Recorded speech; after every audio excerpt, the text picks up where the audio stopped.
नवीनच कीर्तन करायला सुरुवात केलेली आहे. गणपतीला आणि तुमच्या सगळ्यांना नमस्कार करून कीर्तनाचा प्रारंभ करते. काही चूक झाली तर मोठ्या मनाने क्षमा कराल.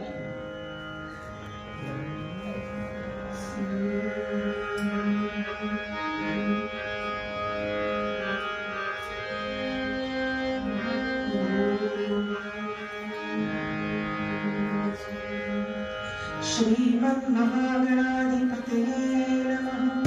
श्री सरस्वत्यै नमः. श्री गुरुभ्यो नमः. सजयति सिंधुवदनं देवो यत्पादपङ्कजस्मरणं वामसरमणेन तमसां राशिं नाशयति विद्वानां.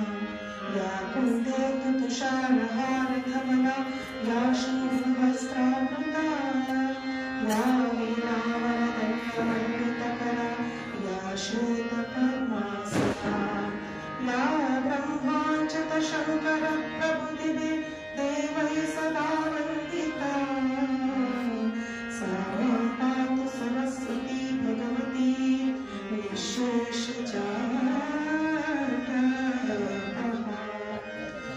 ब्रह्मानन्दं सुखदं केवलं ध्यानमूर्तिं द्वन्द्वातीतं गगनसदृशं तत्त्वमस्याधिलक्ष्यम् एकं नित्यं विमलमचलं सर्वधी साक्षिभूतं भावातीतं त्रिगुणरहितं सद्गुरुं तं नमामि. गुरुर्ब्रह्मा गुरुर्विष्णु गुरुर्देवो महेश्वरः गुरुः साक्षात् परब्रह्म तस्मै श्री गुरुवे नमः. अनेन प्रियतां देवो भगवान् रुक्मिणीपते श्री गुरु सच्चिदानन्द गुरु दत्तात्रेय श्री रुक्मिणी पाण्डुरंग समर्थ श्री गुरुदेव दत्त नमोदे हरे.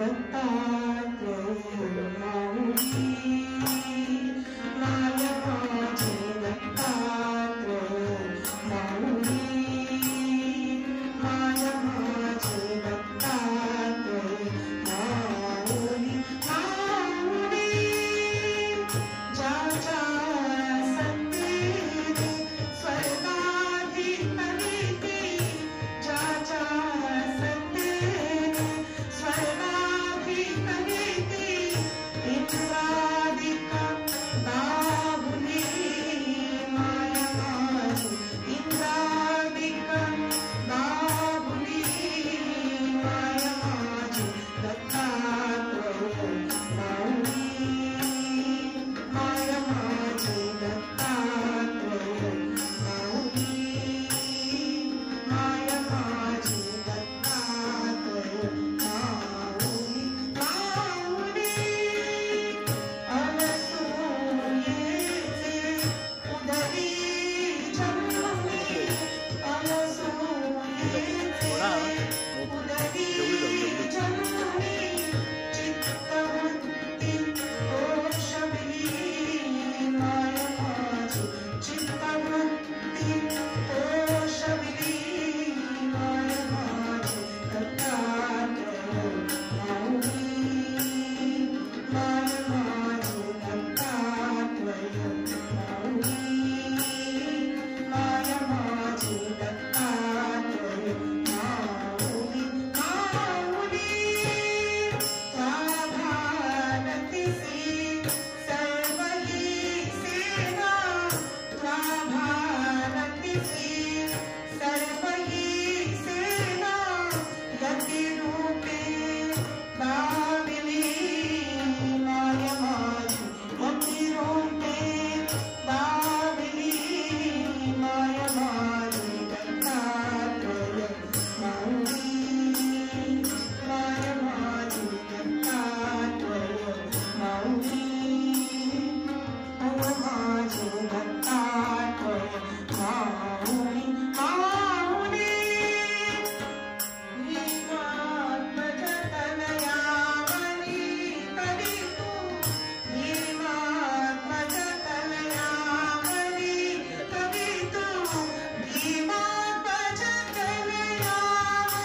आज निर्मलतासाठी रामदास स्वामी समर्थांचा मनोबोधातला एक श्लोक घेतलेला आहे. माझ्या अल्पमतीप्रमाणे मी त्याला सादर करण्याचा प्रयत्न करेन.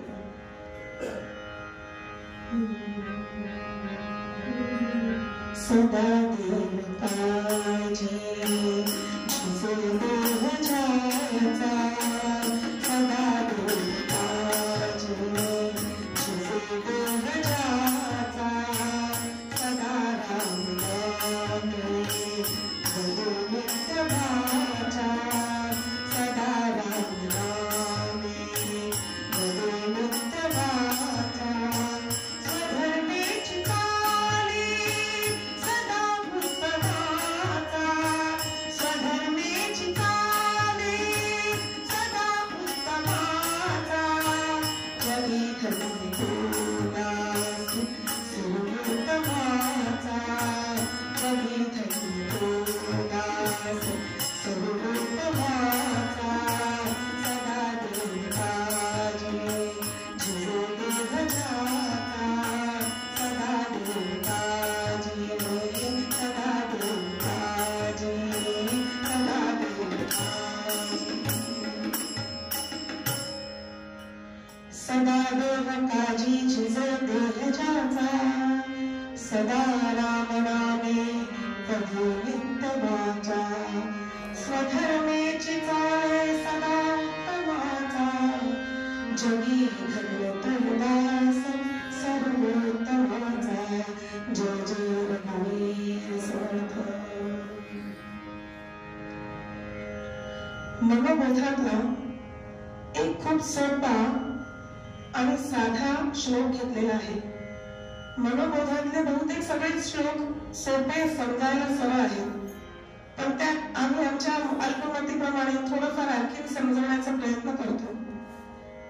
मी जे काही गुरुजनांकडून शिकले, जे पण काही माझ्या मोठ्या गुरुजनांकडून, माझ्या काकांकडून, माझ्या सासऱ्यांकडून जेवढं शिकायला मिळालं, चांगलं ते सगळं त्यांचं आहे आणि जे काही थोड्या त्रुटी असतील त्या माझ्या आहेत, ज्या क्षमा कराव्या.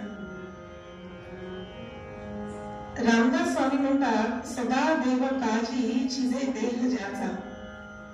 सदा, सदा म्हणजे काय? सदा म्हणजे सतत, नेहमी. आणि देव काळजी, देवाचं कार्य सांगितलंय, देवाचं काम सांगितलंय. मग देवाचं काम म्हणजे काय? बहुतांश लोकांना हा प्रश्न पडेल की देवाचं काम म्हणजे सकाळी उठून देवाचा काकडा करणं, पूजा, आरती, नैवेद्य, त्यांचे कपडे वगैरे बदलणं, हे देवाचं काम. पण अगदी सूक्ष्म विचार केला तर फक्त हेच देवाचं काम नाहीये. देवाने बरंच काही आपल्याला सूचन सुद्धा केलेलं आहे. आपण कसं वागलं पाहिजे, आपण कसं राहिलं पाहिजे, हे सगळं देवाने शिकवलेलं आहे. मग आपण ते अनुसरतो का? मग ते सुद्धा देवाचं काम आहे. एखादा मंदिरात पूजा करणारा पुजारी आणि त्या मंदिरात केळ काढणारा जो सेवेकरी असेल, त्या दोघांमध्ये तसा काही फरक नाहीये. कदाचित कटकटून आणि कंटाळून पूजा करणाऱ्यापेक्षा स्वतःच्या मनाने केळ काढणाऱ्याला देव जास्ती पावतो. आणि देवाने त्याचं काम हेच सांगितलंय. काम काय सांगितलंय? आपल्याला नामस्मरण करायला सांगितले. म्हणून पुढे म्हणतात, सदा देव काळजी जिचे देह ज्याचा, सदा राम नामे वदे नित्य वाचा. आता राम नामे, नाम सुद्धा होऊ शकले असते ना समर्थ, पण त्यांनी नामे सांगितले आहे. मग नामे हे बहुवचन का घेतलं असेल? तर बहुवचन घेण्याच्या मागे सुद्धा समर्थांचं प्रयोजन असणारच आणि आहेच. संतांनी प्रत्येक जातीत जन्म घेतला. फक्त ब्राह्मणांमध्ये संत झाले असं नाहीये. ब्राह्मणांमध्ये सुद्धा दुराचारी आहेतच, तो आपला विषय नाहीये. पण तरी नरहरी सोनार म्हणा, तुकाराम महाराज म्हणा, हे सगळे इतर अन्य जातीतले संत आहेत. पण आपण काय केलं? त्यांनी सांगायचा काय प्रयत्न केला की जातीत जाऊ नका, जातीत जाल तर तुमची माती होईल. माती होण्या खेळीच राहणार नाही. पण आम्ही ते समजलं नाही. आम्ही काय म्हटलं? आम्ही ब्राह्मण ना तर मग ज्ञानेश्वर महाराज आमचे आणि जे वाणी आहे तुकाराम महाराज त्यांचे. त्यामुळे अनेक जातीत जन्म घेऊन सुद्धा संतांनी काम एकच केलेलं आहे. आणि म्हणून समर्थ म्हणतात सदा राम नामे मध्ये नित्य वाचा. बहुवचनी नामे म्हणून घेतले. आता राम नामे नामस्मरण आपल्याला सगळेजण नामस्मरणातच सांगत आलेले आहेत. संतांनी सुद्धा काय वेगळं सांगितलं नाहीये. अवघड भक्ती ती संतांनी केली आणि सोपं नामस्मरण हे आपल्याला करायला सांगितलं. पण आपण काय समजून बसलो की मी देवाच्या समोर बसून माळ हातात घेऊन जप करीन तरच मला देव पावणार आहे. आणि खास महिला वर्गांना मला खास सांगायचे की स्वतःचं घराचं काम स्वतःचं कार्य सोडून तुम्ही त्याच्या समोर बसाल तो कधीच तुम्हाला पावणार नाही. हाच नियम इकडे सुद्धा होतो. तुम्ही नोकरी धंदा सोडून देवाचं नामस्मरण करत बसाल तर ते शक्य नाहीये. मग नामस्मरण कसं करू शकतो? तर नामस्मरण आपण चालता बोलता काम करता सुद्धा करू शकतो. नामस्मरण करण्यासाठी कुठे एका ठिकाणी बसण्याची एखाद्या माळेची काहीच जरूर नाहीये. तुम्ही नामस्मरण कुठेही करू शकता. नामस्मरणाचं उत्तम उदाहरण काय असावं तर गोपिका. भगवान गोपाल कृष्णांवर त्यांनी किती प्रेम केलं गोपिकांनी. आणि त्यांनी असं दुसरं काय केलं? भक्तीमध्ये त्यांच्या फक्त नामस्मरण होतं. कायम देवाचं नामच घेत राहायच्या त्या. त्यांनी घरातली कामं सोडली का? नाही. त्यांनी घरातलं एकही नाम सोडलं नाही. आणि पूर्वी आपल्यासारखं नव्हतं की दूधवाला घरी येत होता आणि दूध पिळत होतं. पूर्वी गाई म्हशींचं दूध काढावं लागायचं. बरं ते दूध काढायच्या आधी बेठासा आवरावा लागायचा. सगळं स्वच्छता करावी लागायची. पाणी कुठून आणायचं तर नदीवरून. न उघडला की पाणी नव्हतं. आत्ताच्या सुख सुविधा बघा आणि पूर्वीचं बघा. नामस्मरण पूर्वी गोपिका कशा रीतीने करायच्या? पाणी भरायला जाताना देवाचं नाव, पोळ्या करताना देवाचं नाव, मुलांना आंघोळी घालताना घरातले सऱ्या आंघोळी करताना सतत.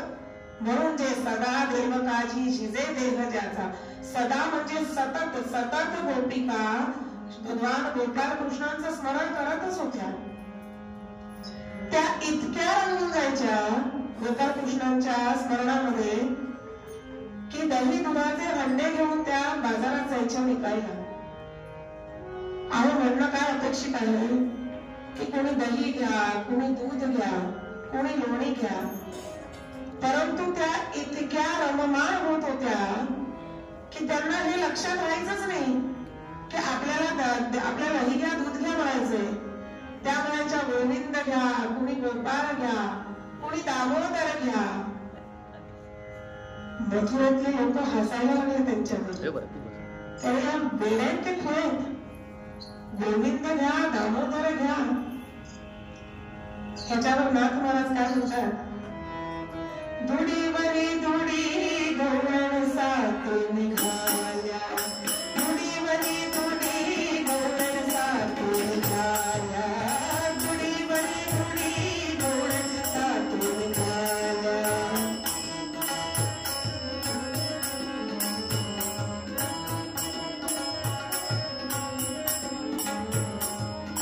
दुडीवरी दुडी गवळण सात निघाल्या. घ्या ऐसे मनोवी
भक्तिकांना वेड्या खुळ्या, अगदी एका आख्यानात तर व्यभिचारी सुद्धा म्हटलं गेलंय की कृष्णाच्या प्रेमात वेड्या होत्या.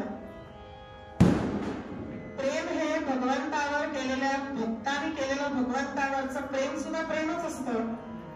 पण आपल्याकडे आता 14 तारखेला महापूर येईल प्रेमाचा.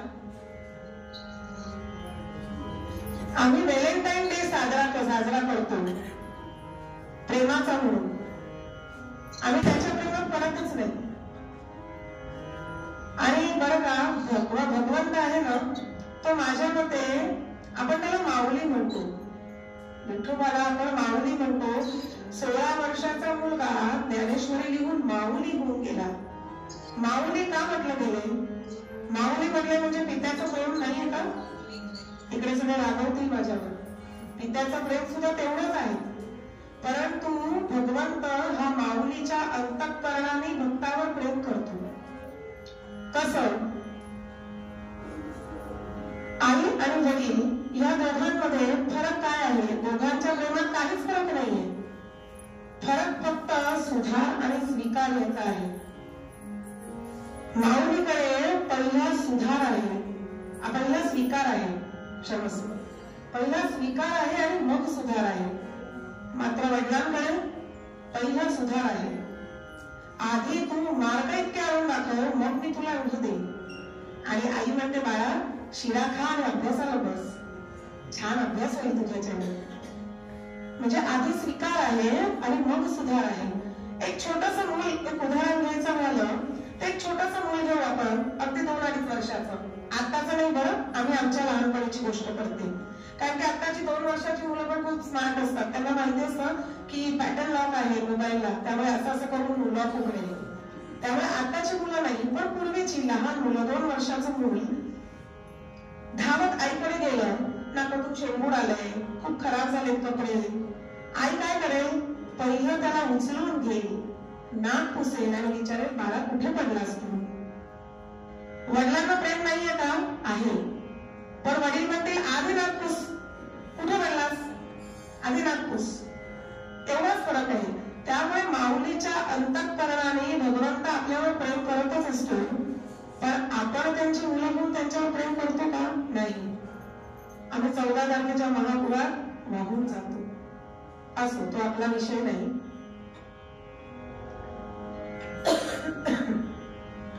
सदा देव काजी शिजे देह ज्याचा, सदा राम नामे बदे नित्य वाचा. आता नामस्मरण हे केव्हा करायचंय? त्यावर कबीर सांगतात, दुख में सुमिरन सब करे, सुख में करे न कोई. दुख में सुमिरन सब करे, सुख में करे न कोई. जो सुख में सुमिरन करे, दुख कहाँ से होए कबीरा, दुख कहाँ से हो.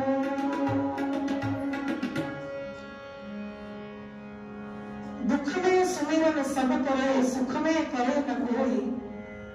जो सुख में सुमिरन करे, तो दुःख कहाँ से हुए. आपल्याला नेमकी देवाची आठवण केव्हा येते? आपल्यावर जेव्हा संकट येतं तेव्हा आपल्याला देवाची आठवण येते. एकदाची आधी पहिला ओटी भरून घेऊ बाई. अहो, महालक्ष्मी तुमच्यावर रागावणार नाहीये. तिनेच तर तुम्हाला सगळं दिलंय, तिचं तुम्ही तिला काय परत देणार? पण ही भावना आहे. आणि तुम्ही त्यांना किती लक्ष ठेवताय? तुमच्या दुःखामध्ये तुम्ही त्यांना आठवण करताय, सुखामध्ये? असंच काहीच आपण आपल्या आई वडिलांशी सुद्धा करतो. आम्ही सुद्धा केलंय बरं.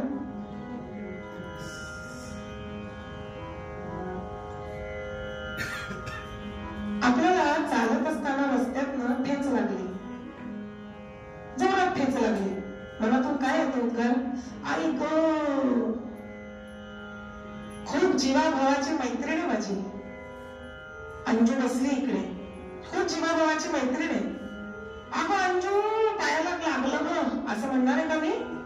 नाही. माझी बहीण शीतल, आई ना शीतल, शीतलच्या आधी पण आई ना चालू ना, म्हणजे तिकडे आईच आठवते. मोठे संकट आल्यावर बापरे, मोठे संकट आल्यावर आपल्याला वडीलच आठवतात आणि नेमकं त्यांनाच आपण विसरतो. जेव्हा आपला चांगला आपलं सगळं चाललंय आपण त्यांना कधीही थँक्यू सांगायला जात नाही. पहिलं आभार आई वडिलांचं मानायलाच पाहिजे. आणि आपली वैदिक संस्कृती काय सांगते? हिंदू संस्कृती मातृदेवो भव, पितृदेवो भव, मग आचार्य देवो भव. पहिली आई, तिने जन्म दिला ना तेव्हा आम्ही हे सगळं प्रपंच चालवतो, त्यामुळे तिला विसरायला नाही पाहिजे. असाच काही प्रकार आपण देवाशी सुद्धा करतो. एवढे गणपती मंदिर इकडेच आहे, इकडून कुठेच गेले नाही, भगवान इकडेच आहेत. परंतु परीक्षा जवळ आली की अचानक मंगळवार आठवतो. मंगळवार भरायला पाहिजे बरं. आणि तेव्हा एकदम आठवतं की अरे हो, कोणीतरी सांगितलं होतं की उंदराच्या कानात सांगायचं असतं की आम्हाला पास कर. म्हणजे जिथे समर्थ सांगताय की देवाचं काम तुम्ही करा, तिथे आम्ही देवाला कामाला लावतोय. 11 रुपये आणि नारळामध्ये रिझल्टची बोली लागते. 500 रुपये आणि नारळामध्ये चांगला मुलगा मिळू दे. म्हणजे हे अपेक्षित नाही. देवाचं काम आपल्याला करायचं आहे. आपल्याला आठवण केव्हा येते देवाची? जेव्हा आपण संकटात असतो. अहो पण तुम्ही सतत नाव घेत राहा ना, संकट येणारच नाही. आणि संकट ते येतच राहणार आहे. तुम्ही आणि मी आपण गेल्या जन्मीचे या जन्मीचे काही कर्म घेऊन जन्माला आलो आहोत. या जन्मीचे कित्येक कर्म आपल्याला माहित सुद्धा नाहीये, नकळत आपल्या हातून घडलेले, जे भोगायचे आहेतच इथे. परंतु त्यांची जर कृपा असेल, सतत नामस्मरण असेल, तर भगवंत भक्ताचा दास बनून राहिलेला आहे. हे आपल्यात आहे दिलेलं. सदा देव काजी झिजे देह ज्याचा, सदा राम नामे वदे नित्य वाचा. स्वधर्मेची चाले सदा उत्तमाचा. स्वधर्म, स्वधर्म कळण्यासाठी आधी धर्म कळायला हवा. धर्म म्हटलं की आपल्याला लक्षात काय येतं? आम्ही हिंदू, तुम्ही मुसलमान, हे शीख, ख्रिश्चन, ईसाई, या धर्माबद्दल गोष्ट चाललेली नाहीये. धारयते इति धर्म, धारण केला जातो तो धर्म आहे. मग धारण केला जातो तो धर्म, या हिशोबाने मातृत्व ज्या मुलीला येतं तिने मातृत्वाचा धर्म धारण केला, ती माता झाली. एखाद्या मुलाला मुलगा झाला, त्याला पितृधर्म आला. मग स्वधर्म काय आहे? तर स्वतःचा कार्य उत्तमपणे करत राहणं, कोणाची निंदा न करणं. आपल्याला संतांनी हे शिकवलेलं आहे. आपल्याला त्यांनी वेगळं काही शिकवलंच नाहीये. त्यांनी अगदी सोपी भक्ती आपल्याला दिली आहे. फक्त भक्ती, नामस्मरण करा. अवघड काम संतांनी केले. समाधी घेण्याचं काम संतांनी केले. तुमच्या माझ्यासारखे लोक आपण फक्त समाधीच्या गोष्टी करू शकतो. एका खोलीत बंद करा, अंधार करा आणि बाहेर कुलूप लावा. आपला जीव घाबरायला लागेल. म्हणजे आपण समाधीच्या गोष्टी करणं व्यर्थच आहे. तिथपर्यंत जायलाच नाही पाहिजे. तिथे फक्त डोकं ठेवायला पाहिजे. त्यामुळे समाधी घेण्यासारखं अवघड काम त्यांनी केलंय संतांनी. आणि आपल्याला त्यांनी काय सांगितलंय? सतत नामस्मरण करा. तुमचा स्वधर्म, धर्म पाळत राहा. आणि असं सगळं पालन करणारा व्यक्ती जगी धन्य तो दास सर्वोत्तमाचा. असा जो व्यक्ती आहे तोच सर्वोत्तम आहे आणि तोच देवाचा प्रिय राहणार आहे. सदा देव काजी झिजे देह ज्याचा, सदा राम नामे वदे नित्य वाचा. स्वधर्मेची चाले सदा जन्नतदास सर्वोत्तमाचा जय जय रघुवीर समर्थ. अशा प्रकारे खूप मोजक्या आणि मार्मिक शब्दांमध्ये समर्थ आपल्याला समजवतात की देवाचं कार्य काय आहे, नामस्मरण कशा रीतीने करावं आणि स्वधर्म काय आहे हे आपल्याला खूप सोप्या भाषेत समर्थ समजवतात. आणि म्हणून सदा काळजी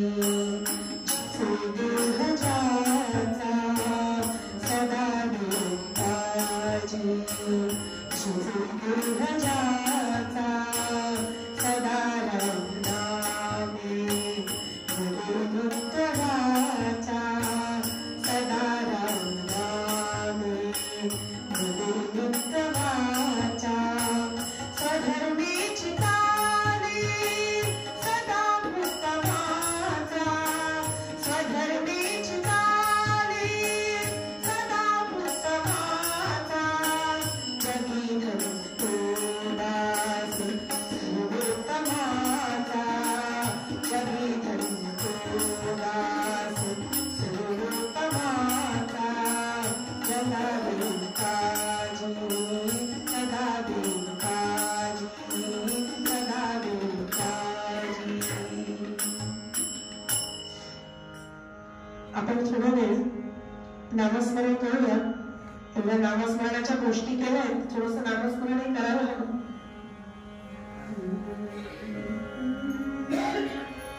रघुपती राघव राजा राम पतित पावन सीताराम रघुपती राघव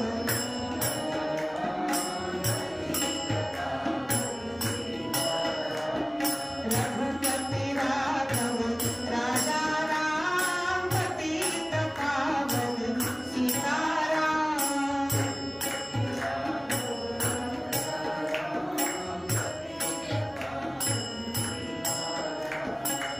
सीताराम सीताराम रघुपती राघव राजा राम सीताराम सीताराम रघुपती राघव राजा राम रघुपती राघव राजा राम पतित पावन सीताराम रघुपती राघव राजा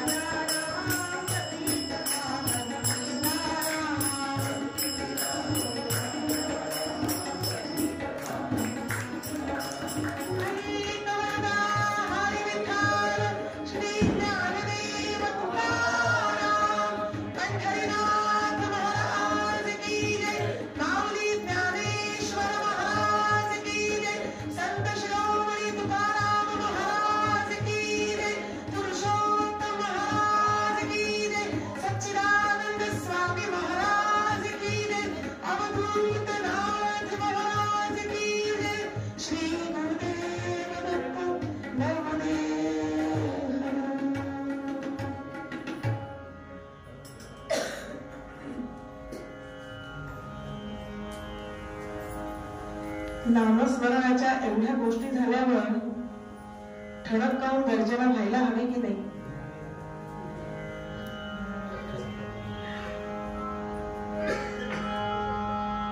मी सुभाष काकाला विनंती करते एखाद्या वाक्याचं प्रेम मिळावं.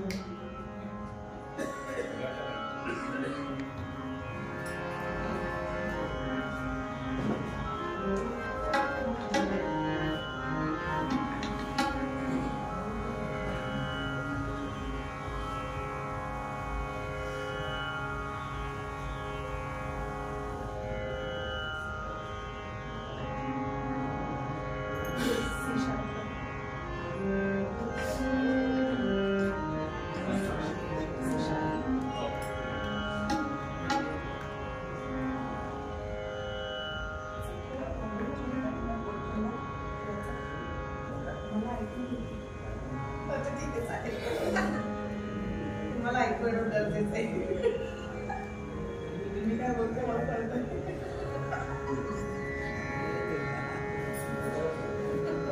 गेला.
समर्थांचा श्लोक घेतला आपण पूर्वरंगाला आणि त्याला साजेशी अशी एक गोष्ट आपण नामस्मरणाची गोष्ट केली, नामस्मरणाबद्दल बोललो. नामस्मरण केल्याने काय होतं हे एक गोष्ट अख्ख्या पुढे सांगणार आहे मी. आता आपण जाऊया नदीच्या घाटावर. घाटावर बायका धुणी करतायत. पूर्वी जसं तुम्हाला सांगितलं तसं घरात न आपण कसं नळ उघड लागली, वॉशिंग मशीन हे सगळं पूर्वी नव्हतं. सगळे कार्य घाटावर होत असे. आंघोळी, स्नान संध्या किंवा कपडे भांडी करणं, भांडी धुवायची, पालथी घालायची, घेऊन यायची आणि धुणी पिळून ती पिळणी घालायची खांद्यावर आणि घेऊन यायचं. हे मी ऐकलेलं बरं, मी केलेलं नाहीये, माझ्या वेळेत न होता. त्यामुळे ते आहे. बायका एक ठिकाणी छान कपडे उपडे भांडी वेळ धुत आहेत, एका ठिकाणी कोणी स्नान संध्या करत आहे आणि मधूनच एखाद्या भुताळीचा आवाज येतोय. घनश्याम सुंदरा, घनश्याम सुंदरा श्रीधरा अरुणोद झाला. उठिल करे वनमाळी, वनमाळी उठिल करे वनमाळी. उदय चोरी रुद्र हाला, घनश्याम सुंदरा.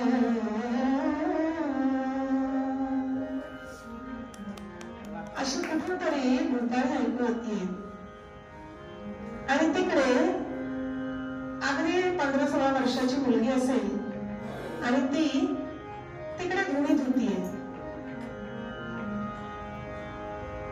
आणि ती मुलगी, आता तुम्हाला प्रश्न पडला असेल ना की एवढा सस्पेन्स काय होत आहे, सांगा ना कोणी ती.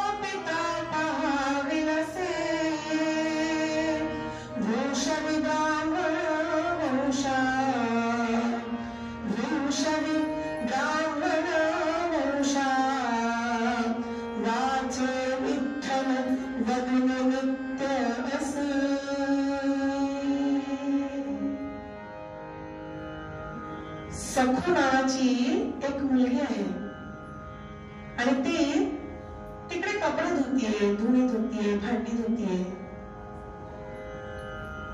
ब्राह्मण कुळातली सखू. आता तिच्या घरात काय असणार?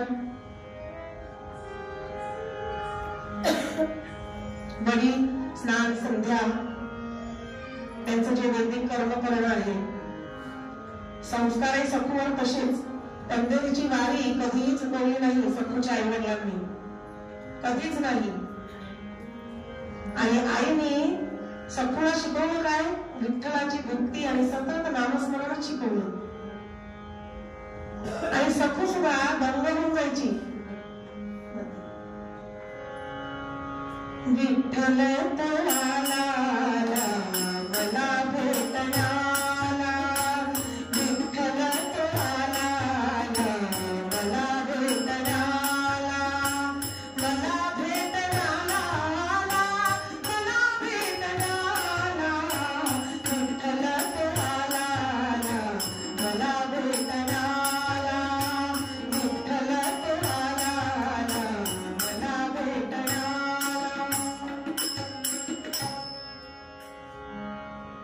हेच सखू सतत म्हणत राहायची आणि माऊली तिला सांगायची पंढरू की नामस्मरण करत राहा, विठ्ठलाचं नामस्मरण करत राहा. आणि ती सुद्धा इतकी दमली. लहानपणी मुलांना तुम्ही जसे छंद लावाल तसे लागतात. आत्ताची पिढी खूप हुशार आहे, ते त्यांचे छंद घेऊन जन्माला येतात आणि तो विषय आपला नाहीये. ते त्यांच्या वेगळ्या परीने भक्ती करतायत, आपण तो विषय नको करायला. पण तिला तो विठ्ठलाच्या नामस्मरणाचा छंदच जाऊ लागला होता आणि अशी भजन म्हणत म्हणत छान काम करत होती. बरं तिच्या घरी तिच्या वडिलांचं कसं काम?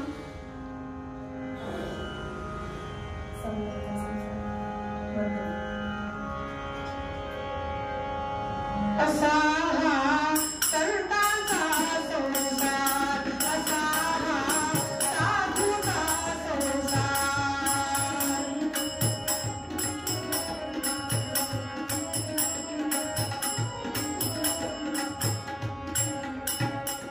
तिळे माळा पूजा साधन, तिळे माळा पूजा साधन, वारीला चुकणार, वारीला चुकणार. असा हा संतांचा संसार, असा हा साधूचा संसार.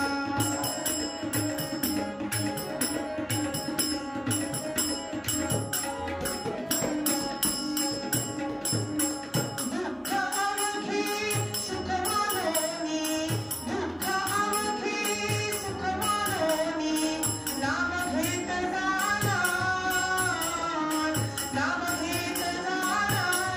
असा हा संतांचा संसार, असा हा साधूचा संसार, असा हा संतांचा संसार. संसार कसा होता? संतांचा, साधूचा संसार. दारी वृंदावन लखलखीत, तुळस हिरवीगार. पूर्वी ब्राह्मणांच्या घराची, हिंदूच्या घराची ओळख हीच होती की दारी तुळशी वृंदावन असत होतं. हल्ली काही ठिकाणी नसतं, पण काही ठिकाणी छोटस झाड असतं. त्यालाही मार्ग दिलेच पाहिजे, कारण की आता खूप मोठे मोठे फ्लॅट सिस्टम झाले, कुठे वृंदावन बांधणार ना. त्यामुळे पूर्वी ब्राह्मणाच्या घराची, वैदिक हिंदू धर्म, हिंदूच्या घराची एक ओळख काय होती? तर दारी वृंदावन लखलखी, तो तुळस हिरवीगार. बरं, वडिलांचं तिच्या वागणं कसं होतं? तिळे माळा पूजा साधन, वारी ना चुकणार, वारी कधी चुकवली नाही. कपाळी कुंकू लावणं ही फॅशन नाहीये, आज्ञा चक्र आहे ते, जिथे तुम्ही स्वतःला आज्ञा करू शकता, नाहीतर मग इतरांच्या आज्ञावर चालणारच आहे सगळं. हल्ली आम्हाला लाज वाटते. हल्ली काही मुलं, तरुण मुलं असं म्हणतात, मुली लावतात कुंकू, मुली नाही लावत. पुरुष सुद्धा कुंकू लावतात, आणि कुंकू लावणं हे आपल्या हिंदू संस्कृतीमध्ये आहेच. असो, गोपाल कृष्ण भगवान की जय. अतिशय सेन्सिटिव्ह मुद्द्याला न छेडता हळूहळू आपण गोष्ट पुढे नेऊ. बरं, दुःख अवघे सुख मानोनी, नाम घेत जाणार. दुःखालाच तुम्ही सुख मानून घेतलं किंवा दुःख राहणारच आहे कुठे ना. असे होते सखूचे वडील. आता तिकडे एक लांब उभा राहून एक काकू बघत होत्या सखूला.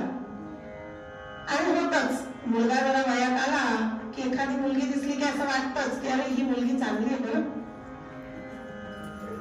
आता मुलाने शोधून ठेवली असेल तर मला माहिती नाहीये, पण तरी वाटतं. तसं त्या काकू होत्या, त्यांचा मुलगा लग्नाचा होता आणि त्यांनी सखूला बघितलं. आणि मुलीच्या वावरावरनं आपल्याला लक्षात येतं की हे कुठपर्यंत असणार आहे. त्याप्रमाणे काकूंना ती खूप आवडली. बरं, त्या काकू कोण होत्या?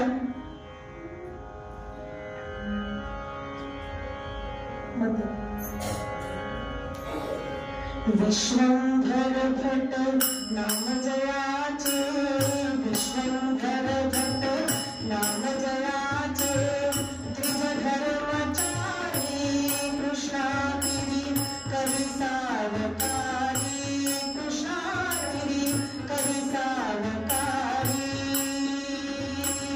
नाम दिगंबर पुत्र जयाचा, नाम दिगंबर पुत्र जयाचा, वृंदे अति सुंदर सखूशी शोभला तोवर, सखूशी शोभला तोवर, सखू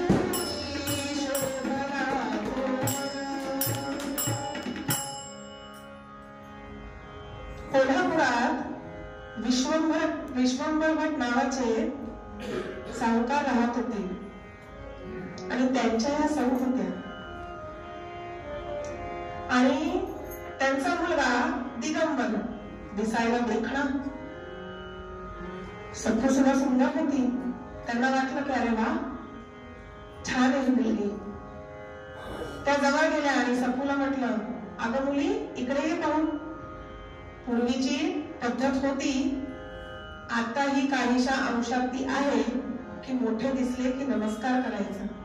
सखूनी पटापट पेळ खाली ठेवले, भांडी खाली ठेवली आणि काकूंना नमस्कार केला. बोला काकू, काय म्हणता? काय नाव बोलले तुझं? माझं नाव सखू.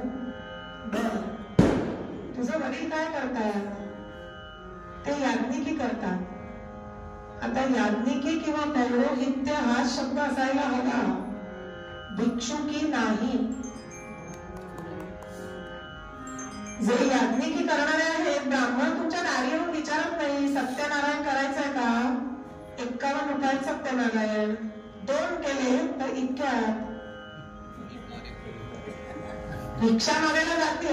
भवती भिक्षा देही नाही. तो त्याच्याच घरी बसलेला आहे. तुम्हाला सत्यनारायण करायचं म्हणून तुम्ही त्याच्याकडे जाताय. त्यामुळे त्याला पौरोहित्यच म्हटलं पाहिजे. पुष्कळ लोकांनी म्हणतात भिक्षुकी. भिक्षुकी हा शब्द योग्य नाहीये माझ्या मते. मग पुढे इकडे बसलेलेच आहेत. त्यामुळे माझ्या घरी पौरोहित्य करतात. मला जरा भेटायला घेऊन जातेस का? ती म्हणाली हो चला काकू. काकू गेल्या आणि गोष्ट केली वडिलांशी की मला तुमची मुलगी आवडली आहे. आम्ही कोल्हापुरात आमची खूप मोठी सावकारी आहे. घरात गरगंज पैसा आहे. कशाला काहीही कमी नाही. ते घाबरले. ते म्हणाले अहो माझी परिस्थिती नाही. तर पुरातन सगळ्या गोष्टी असतात ना, त्याच्याप्रमाणे त्या गोष्टीमधला मी एक गरीब ब्राह्मण आहे. ब्राह्मण कधीच गरीब नाहीये आणि तो कधीच गरीब नव्हता. तो विचारांनी आणि आचारांनी सदा श्रीमंतच आहे. परंतु गोष्टीत का असं दिलं गेलं माहिती नाहीये की एका गावात एक गरीब ब्राह्मण राहत होता. दरिद्री ब्राह्मण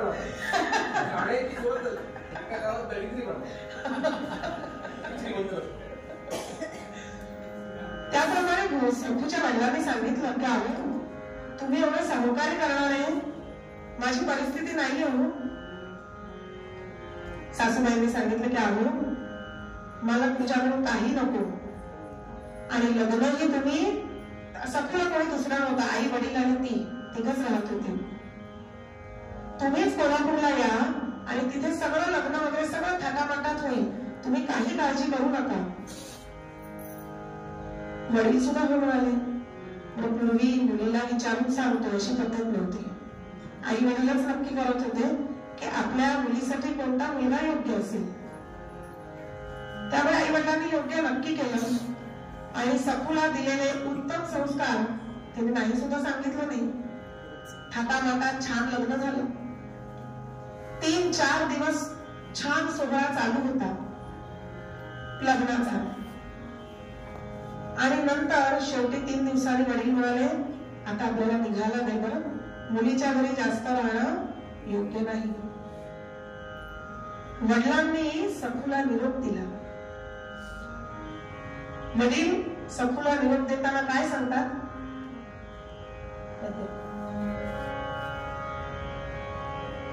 संपत्ती असो वा विपत्ती, कैसेही पडो कालगती, तरी नाम स्मरणाची स्थिती सांगोच नये.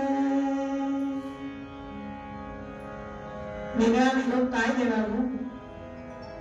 वडिलांनी फक्त एवढंच सांगितलं की मुली संपत्ती असो वा विपत्ती, तुझ्याकडे आज घर खूप भरलेलं आहे म्हणून नाज येऊ नकोस.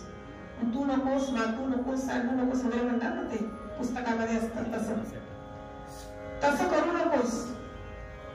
तू श्रीमंत आहेस तेव्हा तुझ्याकडे पैसा असो, संपत्ती असो वा विपत्ती असो, नामस्मरण कधीही सोडू नकोस बाळा. आईने सुद्धा तेच समजवलं होतं. बरं, आईने सांगितलं होतं घरची कामं सगळी स्वतः करायची.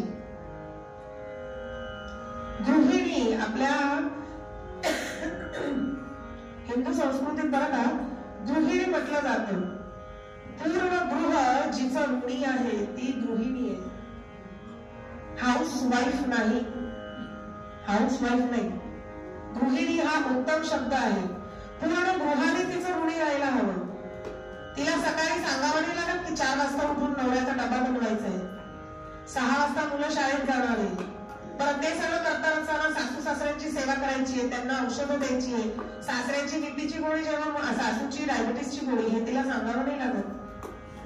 म्हणून पूर्ण गृहाने जिचं ऋणी राहायला हवं ती गृहिणी. अशी गृहिणी कशी असायला हवी याचा सगळा आईने शिकवून दिलेलीच होती सखूला. त्याप्रमाणे दुसऱ्या दिवशी सखू उठली, छान आंघोळ वगैरे केली, सडा रांगोळी केली आणि अंगण झाडून काढलं. तिची पाणी भरण्याची कामं. सासूबाई उठल्या आणि बघायला लागले की अगं तू कशाला करतेस हे सगळं, घरात भरपूर लोक चाकर आहेत. तर ती म्हणाली नाही सासूबाई, माझ्या आईने मला सांगितलेलं आहे की स्वतःच्या घरचं काम स्वतःच करायचं, स्वतःच्या घरचं अन्न स्वतःच शिजवायचं, कारण की त्यात आपला प्रेम असतो. आपण प्रेमाने मी पोळ्या केल्या आणि चैतन्य जेवायला बसल्यावर माझ्या मनात नाही बाई ग अजून आता 5वी पोळी चालू झाली याची. जेव्हा पोळीवाली बाई असेल की हल्ली फारच आहार वाढलाय, म्हणजे ते पुढच्या व्हायब्रेशनचं अन्न मिळणार आहे. म्हणून आईने बनवलेलं अन्न उत्तम म्हटलं जातं. पण म्हणून आईनेच बनवायचं असं नाही, कधी कधी आईलाही बनवून द्यायचं, हे महत्वाचं आहे. नाहीतर आमच्याकडे तर काय म्हणतील की आई तू कीर्तनात सांगितलं होतंस ना, आईने बनवून द्यायचं, चला मॅगी बनवा. आणि आता मॅगी पास्ता बनवणं इतकं येतंय, आई स्वयंपाकही चांगला करतो ना. त्यामुळे सखूने सासूला छान समजवलं की सासूबाई मला कामं करू द्या, आणि कामं करताना सतत मुखी काय विठ्ठल विठ्ठल विठ्ठल विठ्ठल विठ्ठल विठ्ठल विठ्ठल विठ्ठल जय हरी विठ्ठल जय जय विठ्ठल जय हरी विठ्ठल जय जय विठ्ठल चालू सतत. असे काही दिवस छान गेले.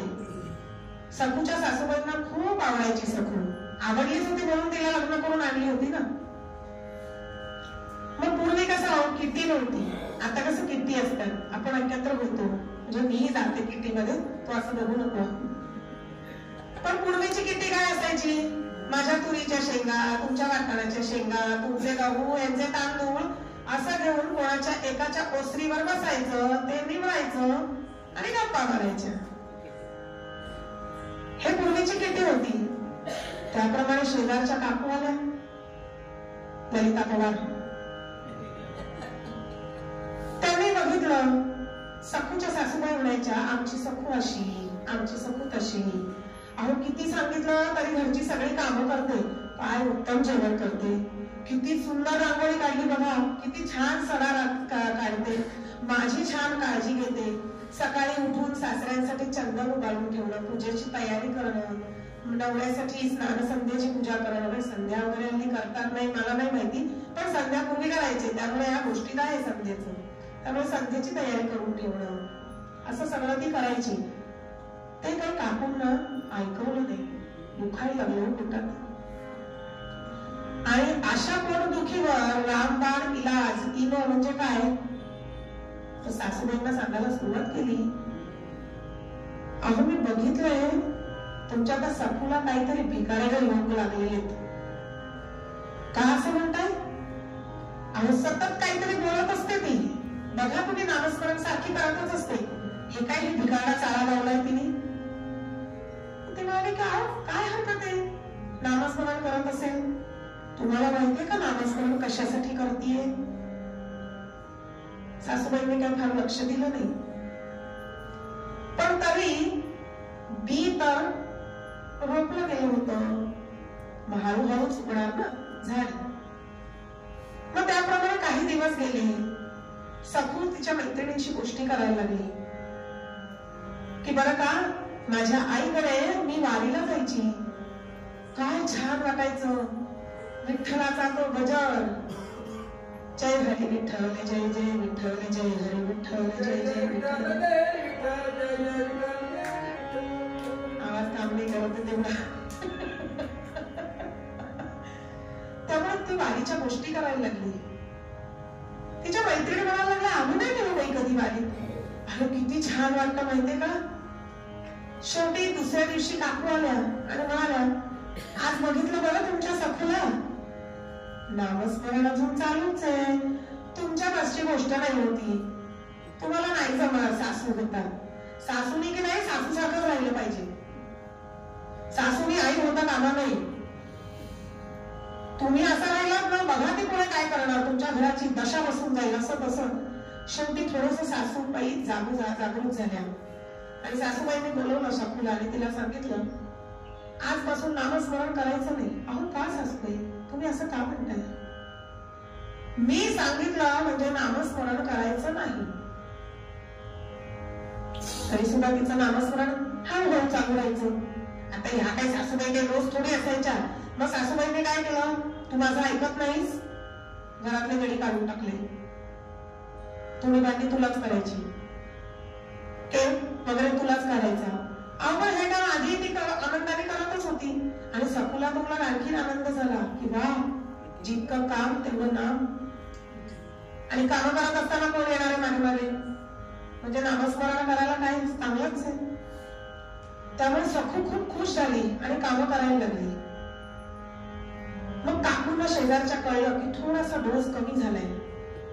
मग त्या परत आणखी 60 ml नाही 90 ml चा डोस घेऊन आल्या. त्यावेळेला आता तो जोरदार डोस घ्यावा लागेल. त्यावेळेला अहो काकू तुम्ही तुमच्या सखूला कंट्रोल मध्ये ठेवा. तुमच्या नियंत्रणाच्या बाहेर गेली बरं. काम करताना अजून नामस्मरण चालूच आहे. आजपासून सखूचं एक टायमाचं जेवण बंद. तुला माझं ऐकावं लागेल नाहीतर नामस्मरण बंद कर. आणि नामस्मरण हिच्या इतकं शरीरात भिनलं होतं की ती अनायासे म्हणायलाच लागायची. नामस्मरण करायलाच लागायची.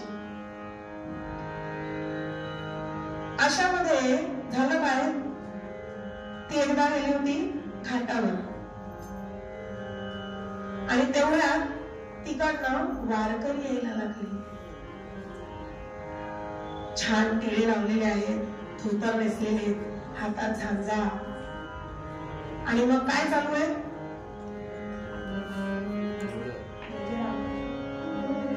जय जय राम कृष्ण हरी जय जय राम कृष्ण हरी जय जय राम कृष्ण हरी जय जय राम कृष्ण हरी जय जय राम कृष्ण हरी जय जय राम कृष्ण हरी जय जय राम कृष्ण हरी जय जय राम कृष्ण हरी जय जय राम कृष्ण हरी जय जय राम कृष्ण हरी जय जय राम कृष्ण हरी जय जय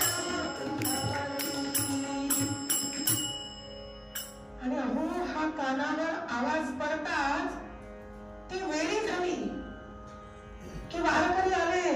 तिला आठवायला लागलं की आई बरोबर मी अशीच जायची वारकऱ्यांबरोबर पंढरीच्या वारीला जायची. आणि उभी राहिली ती. धुणी भांडी सगळी टाकली आणि झांज घेतली हातात आणि उभी राहिली.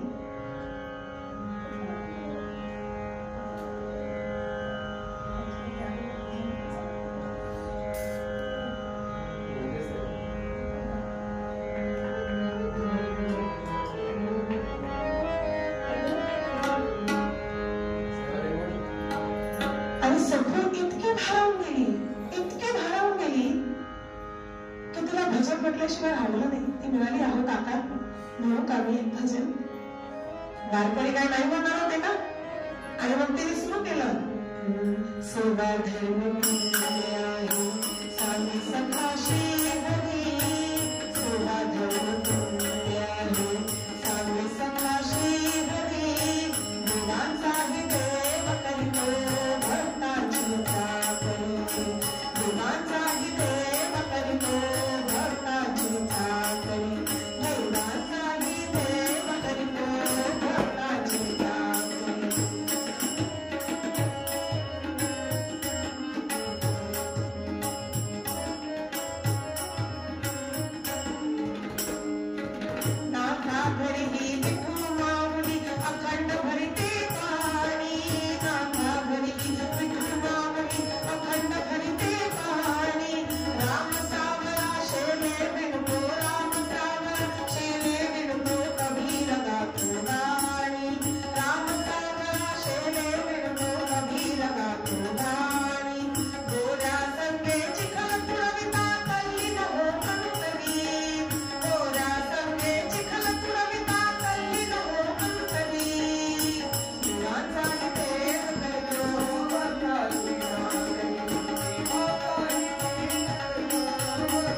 कसं बघा, देवांचाही देव करीतो भक्तांची चाकरी. नामदेवांना लहानपणी काय सांगितलं होतं? विठुरायाला जेवू खाल. त्यांनी सांगितलं तुम्ही जेवा, देवा तुम्ही आधी इथे या आणि जेवा. तुम्ही जेवला नाही तर मी माझं कपाळ पडून घेईन. शेवटी पांडुरंगाला चिंता झाली. पांडुरंग म्हणाला, अरे नाम्या, दगडाचा देव जेवतो का रे? नामदेव पण हुशार होते. ते म्हणाले, देवा दगडाचा देव बोलत पण नाही, मग बोलणारा देव जेवू पण शकतोच ना. आणि विठोबा येऊन जेवले. हा अधिकार संतांकडे आहे. हा अधिकार नामस्मरणाचा आहे. त्यामुळे ती इतकी छान रंगली आहे, मस्त भजन म्हणतीये. तेवढ्यात ललिता देवार आहेच तिथे. काकू गेल्या सुद्धा घाटावर. काकूंनी हळूच ही रंगली होती भजनात छान. आणि काकूंनी तिची धुणी घेतली, भांडी घेतली आणि सासूबाई समोर दिली. हे घ्या काकू तुमची धुणी आणि भांडी. सखूला दिली होती. सखू कुठे? ती वारकऱ्यांच्या मध्ये नाचतीये. काय सासूबाईंनी दांडका घेतला आणि दिगंबराच्या पाठड्यात घातला ताजोरात. अरे बैला, तुला किती वेळा सांगितलं तुझ्या बायकोला सांभाळ. नाही सांगून सुद्धा ती नामस्मरण करते आहे. वारकऱ्यांचा हात धरून चालली, पळून जाईल, नानस्ती होईल.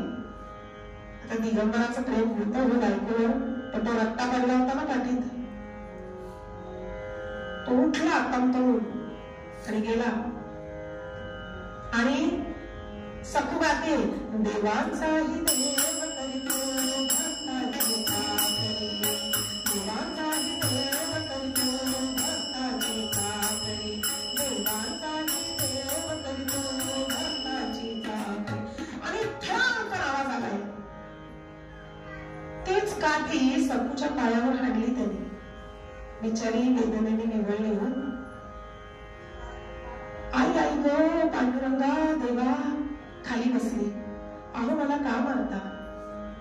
नामस्मरण बंद करा आधी. मला पंढरीच्या वारीला जायचंय. मला जाऊ द्या ना वारीला.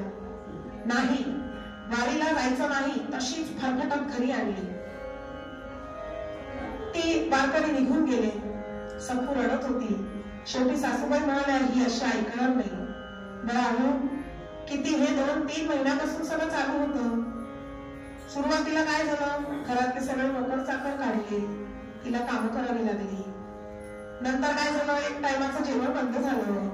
कुष्ठ झाली होती, अगदी बारीक झाली होती सगळी. सासूबाई म्हणाल्या, तू अशी ऐकणार नाहीस, थांब तुला मी दाखवते आता. सासूबाईंनी तिला घेऊन खांबाशी बांधून टाकली. सासूबाई म्हणाल्या, आता इथेच राहा तू. तुला खायला मिळणार नाही, तिला प्यायलाही मिळणार नाही. नामस्मरण बंद झालंच पाहिजे. आणि नाही झालं तर पळून राहा तशीच इथे. तरी सुद्धा तिचं आपलं चालूच आहे. विठ्ठल विठ्ठल विठ्ठल विठ्ठल विठ्ठल. शेवटी विठोबा जेवायला बसले होते. खास तोंडात घेणार आणि तेवढ्यात त्यांना सखूचा आवाज ऐकू आला. विठ्ठल विठ्ठल विठ्ठल. घास टाकलाय आणि निघाले. रुक्मिणी माता म्हणाला, अहो कुठे चालत? जेवणाच्या ताटावर उठू नये. नाही रुक्मिणी, मला माझ्या भक्ताला माझी गरज आहे ग, मला जावं लागेल. पांडुरंग आलेत आणि स्त्री वेश घेतला. बाहेर उभे राहिले आणि म्हणाले, सखू अगं बाळा दार उघड. सखू म्हणाले, कोण आलंय? कोण आहात तुम्ही? दार बंद आहे, मी तुम्हाला नाही बघू शकत आहे. अगं सखू, मी तुझ्या आईची न एक लांबची मैत्रीण आहे. माझं नाव विठ्ठल मावशी. आणि दार उघड ग. सखू म्हणाली, मावशी मला बांधून ठेवलंय ग इथे. मला नामस्मरण करायला नाही सांगितलंय आणि मी नामस्मरण नाही सोडू शकत ग. मला वारीला जायचंय. मला विठोबाचं दर्शन द्यायचंय. मला त्याला मन भरून बघायचंय, डोळे भरून त्याला बघायचंय. मी काय करू ग मावशी? मावशी म्हणाली, काळजी नको करू बाळा, मी येते. मावशी कोण होती? त्यांना काय अवघड होतं? अगं मावशी, बाहेर कुलूप लावलं होतं ग, तुला किल्ली कुठे मिळाली? अगं कोणाला ठेवली होती, मी बघितली तिकडे. तुला जायचंय ना वारीला, तू जा. मावशी पण इकडे सासूबाई, तू चिंता करू नको, काळजी करू नको बाळा, मी समजवीन. आणि शेवटी माया समान प्रेम करणारी तीच मावशी ना. आणि ही मावशी तर शेवटी कोण होती? माऊलीच होती. त्यामुळे सखू इतके तिचा आनंदाचा पारावार उरला नाही. ती म्हणाली की वा मावशी, तुझे आभार कसे मानू ग? मी जाते वारीला, समजावशील ना? हो मी समजावीन, हा तू काळजी करू नको. आणि सखू गेली इकडे वारीला. आता इथे पांडुरंगाने सखूचा वेश धारण केला आणि नामस्मरणाची शक्ती बघा. पांडुरंग, साक्षात पांडुरंग तिथे केर करायचा, धुणी धुवायचा. देवांचा ही देव करीतो भक्तांची चाकरी. सखू पोचली. बरं पूर्वी तर काय अशा फास्ट ट्रेनने पोचायच्या? म्हणजे तुम्ही विचार करा, कोल्हापूरहून पंढरपूरला किती वेळ लागला असेल तिला जायला. तेवढा वेळ पांडुरंग तिच्या घरी तिची कामं करत होता. सखू गेली तिकडे. खूप धक्काबुक्की चालू होती. मंदिरात गेली, विठ्ठला समोर उभी राहिली आणि भानच हरपले. हात जोडले, डोळे भरून देवाला बघितले आणि देवाला म्हणाली, आधी एक प्रार्थना करून घेते देवा.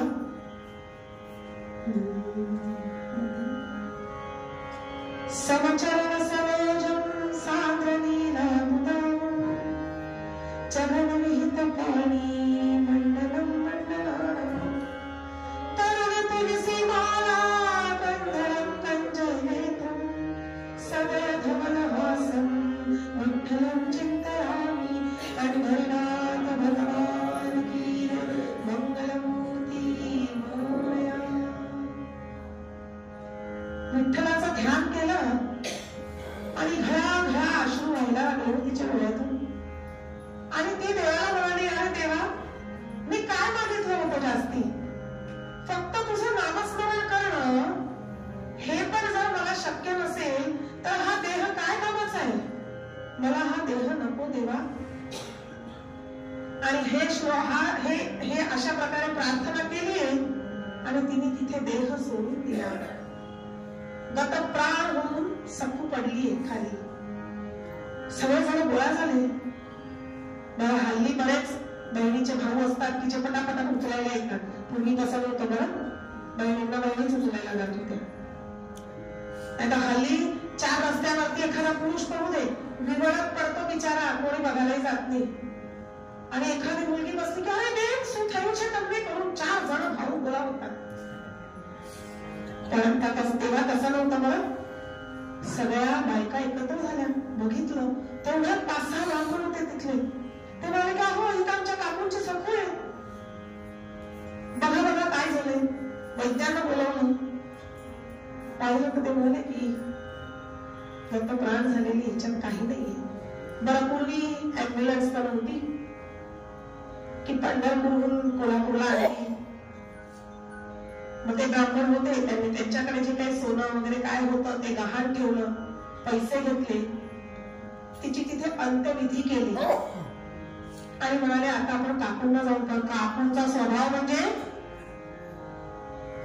चमदग्नी. सांगणार मग काकूंना जाऊन काय तुमच्या सुनबाई गेल्या म्हणून. तर एकाने केली हिंमत की नाही आपण जाऊ आणि सांगू त्यांना. आतमध्ये गेले. काकू जरा काम होतं तुमचं? हो का? कशी झाली पंढरीची वारी? छान झाली का दर्शन? दर्शन चांगले झाले हो, पण एक वाईट बातमी आहे काकू. काय झालं?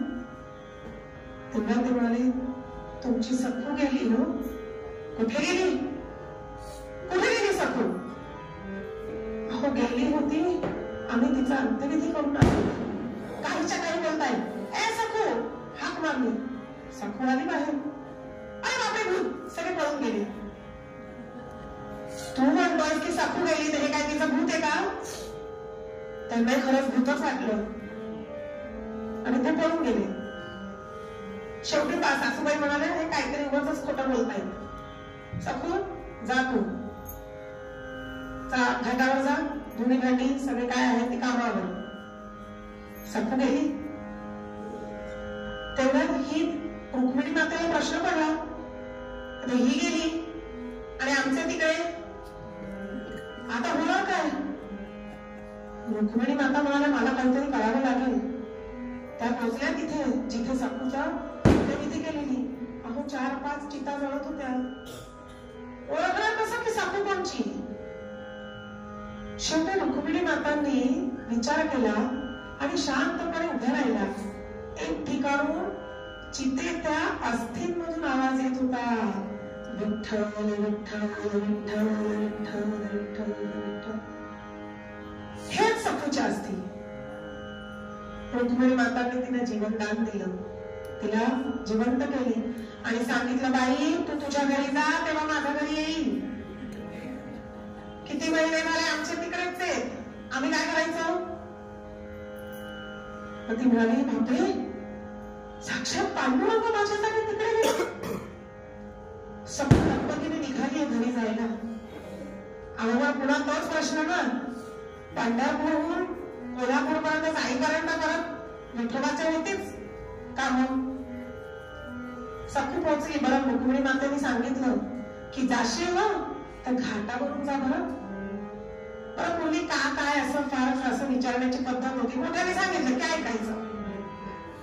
सोमवारी केस धुवू नये का असं विचारायचं नव्हतं. आईने सांगितलं सोमवारी केस धुवायचे नाही. त्यामुळे तिने काय विचारलं नाही रुक्मिणी मातेंना की का घाटावरून जाऊ. ती घाटावरून जायला लागली. बघितलं तर समोर इथे सखू उभी आणि समोर दुसरी सखू कपडे धुतीये.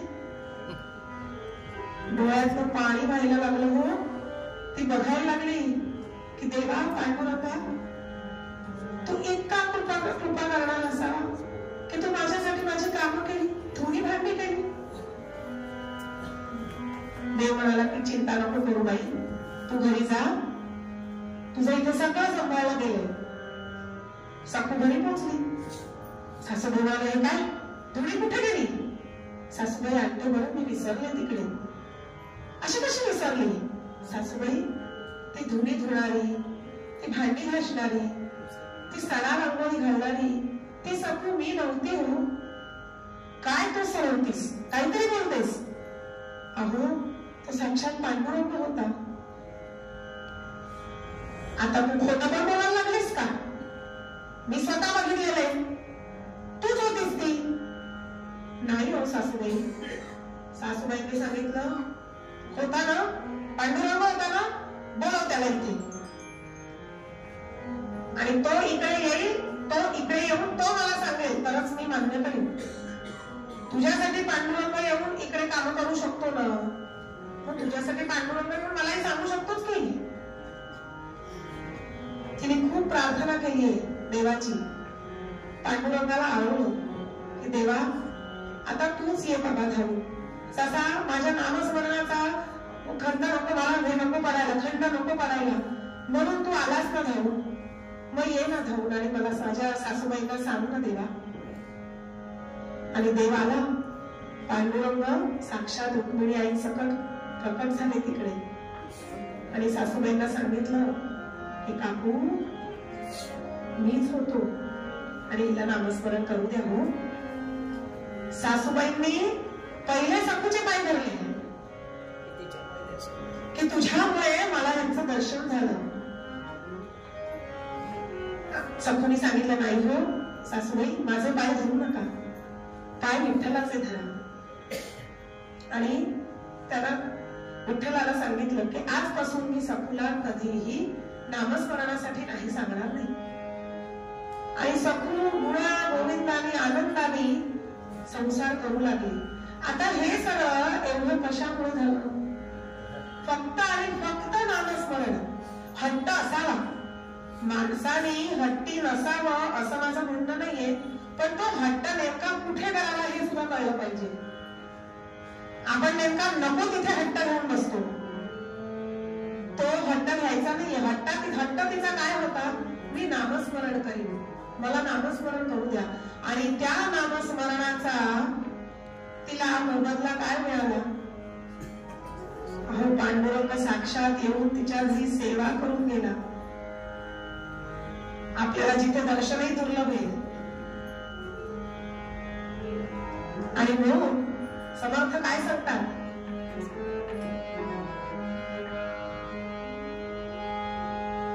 सदा देवताजी जिथे देव जाता, सदा देवताजी जिथे देव जाता, सदा राम नामे मध्ये नित्य वाचा, सदा राम नामे मध्ये नित्य वाचा, स्वधर्मेची ताली सदा उत्तमाचा, स्वधर्मेची ताली सदा उत्तमाचा, जगी धर्मोदात सर्वोत्तमाचा, जगी धर्मोदात सर्वोत्तमाचा, जगी धर्मोदात सर्वोत्तमाचा.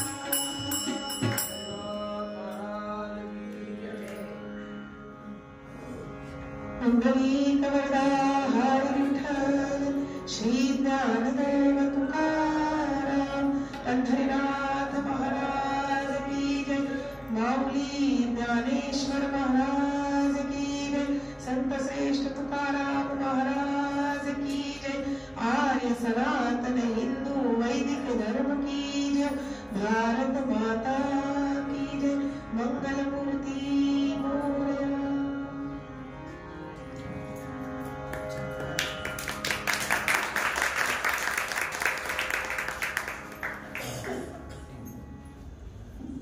या ठिकाणी सौ उज्ज्वला गद्रे यांनी उत्तम असं कीर्तन केलेलं, म्हणजे त्यांचा कीर्तन क्रमांक 2 असं म्हणतात येणार नाही. आळेकरांच्या मंदिरात त्यांनी कीर्तन केलं, ती ऐकायला पण गेलो होतो. आणि वर्षात 2 दिवस 2 उत्सव आपल्याकडे असतात. त्यात त्यांनी सांगितलं की माझाही नंबर कधीतरी लावा. म्हणजे लावा असं नाही, आपल्या मंदिरात 2 उत्सव असतात. आपण नवीन नवीन वक्ते, कीर्तनकार, प्रवचनकार यांना शोधतच असतो. आणि तिने सांगायच्या अगोदर तुम्ही तिला सांगितलं होती, खरं म्हणजे पहिलं कीर्तन आपल्या मंदिरात करावं किंवा स्वामींच्या समोर करावं असं मी तिला म्हटलं होतं, पण काही कारणाने ते राहून गेलं. पण या ठिकाणी आज तिच्या कीर्तनाचा योग आलेला आहे आणि तिने उत्तम असं कीर्तन केलंय. सांगण्याची पद्धत तिची चांगली, आख्यान सांगायची उत्तम असं कीर्तन केलेलं आहे. साथीदार पण उत्तम मिळाले की ज्यांचे कुठल्याही कीर्तनामध्ये साथीदार उत्तम असले तर कीर्तन उत्तमच होतं. आपले ते नेहमीचे साथीदार जे आहेत ते उत्तमच आहेत. तर या ठिकाणी तिने उत्तम असं कीर्तन केलेलं आहे, त्याबद्दल तिचे मी आभार मानतो. आणि या ठिकाणी सर्वांनी आरती आता होईल, सगळ्यांनी आरतीसाठी उभं राहावं असं सांगावं लागतं. कारण 1-2 ठिकाणी मी कीर्तनात जातो, तिथे बरेच वेळेला मी सांगतो की कीर्तन सुरू झालं की उठा, पण सगळी माणसं जी असतात ती बसूनच राहिलेली असतात. आणि कीर्तन आरती सुरू झाल्यानंतर इथे जो बुवा उभा असेल तो कोण आहे याचा विचार न करता त्याच्या पाया पडायचं असतं. तो नारदांचा मान आहे. मग तो ती व्यक्ती वयाने मोठी असो, लहान असो, कोणी असो, बाल कीर्तनकार तरी असला तरी त्याला नमस्कार करणं, त्या गादीला नमस्कार करणं हे आपलं कर्तव्य आहे. त्याप्रमाणे सगळ्यांनी वागावं अशी मी सर्वांना विनंती करतो. पेढ्याचा प्रसाद घेऊन मग सगळ्यांनी घरी जायचंय. धन्यवाद. उद्या दुपारी जन्मोत्सवाचं कीर्तन दुपारी 12:30 ते 1:30 मंदार परांजपे यांचं आहे. ते देखील नवोदितच कीर्तनकार आहेत. त्यांची पण आता 2 किंवा 3 कीर्तनं झाली आहेत. पण ते कीर्तन ऐकण्यासाठी सगळ्यांनी अवश्य यावं ही सर्वांना विनंती.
धरलं